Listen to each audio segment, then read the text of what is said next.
BFM Business. Toute l'info éco et business à la mi-journée. 60 minutes business. Guillaume Paul. Allez, midi 21 sur BFM Business. Je vous le disais, beaucoup de choses à vous raconter aussi dans l'actualité des entreprises. Alors, on a une flopée d'entreprises qui présentent leurs résultats aujourd'hui. Et ce matin, on a les résultats annuels de Nissan. Annuels parce qu'on est en décalé. Ça va de fin mars à fin mars.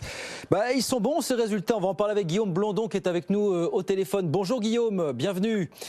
Bonjour Guillaume. Fondateur de Mawenzi Partners. Oui, bonne nouvelle parce que Nissan, à l'issue de cet exercice annuel, est repassé dans le vert pour la première fois depuis 3 ans. Une hausse, un bénéfice net positif 1,6 milliard d'euros qui contraste avec une baisse de plus de 3 milliards l'année précédente. Qu'est-ce qui fait que Nissan est revenu dans le vert pour vous, Guillaume, fondamentalement? Écoutez, c'est effectivement une très très belle nouvelle pour Nissan, d'autant plus qu'ils ont même dépassé l'objectif qu'ils avaient eux-mêmes rehaussé à l'été 2021. Ils voulaient atteindre 1,4 milliard. Bon, qu'est-ce qui s'est passé? Écoutez, principalement une maîtrise de leurs coûts fixes. Ils ont réduit leur surcapacité de production de 20%.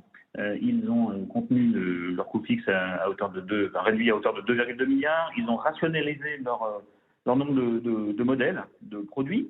Et puis, ils constatent une augmentation du revenu net par véhicule en augmentation constante chaque trimestre. C'est principalement lié à la vente de véhicules électriques, notamment. Et donc ça, c'est une très bonne nouvelle. C'est ça, c'est aussi la nouvelle stratégie qui consiste à privilégier la qualité des ventes plutôt que les volumes, finalement. C'est l'ère post-Ghosn incarnée, là, Guillaume, c'est ça? Exactement, on se souvient que M. Ghosn, à l'époque, visait vraiment une place de numéro 1 en volume de constructeur mondial. Et donc, il y a une vraie course au volume qui n'est plus le cas chez Nissan et d'ailleurs chez Renault non plus. C'est la nouvelle stratégie de Luca de Meo, de passer à une stratégie prix plus qu'une stratégie volume. Il y a une petite phrase dans ce que nous a dit Nissan, Guillaume, qui passe pas inaperçue. C'est-à-dire que Nissan nous dit on a contribué au résultat de Renault à hauteur de 49 millions au titre du premier trimestre.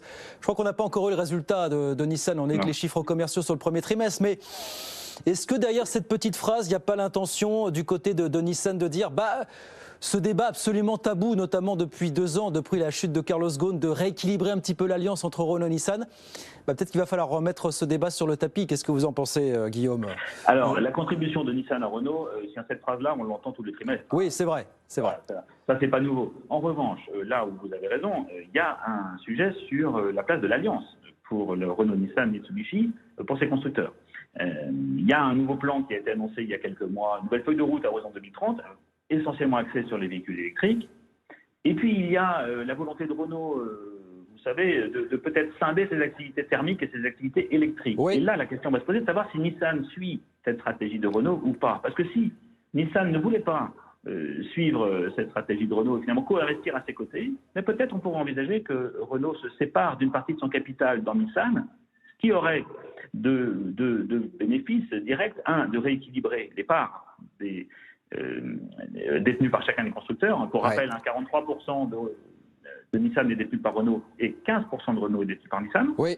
Et puis l'autre avantage, c'est que cette cession potentielle de parts, elle permettrait à Renault de financer une grosse partie de ses investissements. Ça générerait probablement 4 à 5 milliards d'euros. Ah oui, donc ce que vous êtes en train de nous dire, c'est que par la force des choses, on est peut-être près du moment de vérité dans cette histoire finalement, Guillaume, c'est ça? Il va falloir suivre ça de près, effectivement, parce que là, il se passe des choses vraiment intéressantes et qui sont liées à cette stratégie autour de l'électrification des véhicules. Et ça va se décanter dans les prochains mois, cette histoire d'une manière ou d'une autre. C'est ça qu'il faut se dire finalement, Guillaume. Absolument. Oui. Absolument.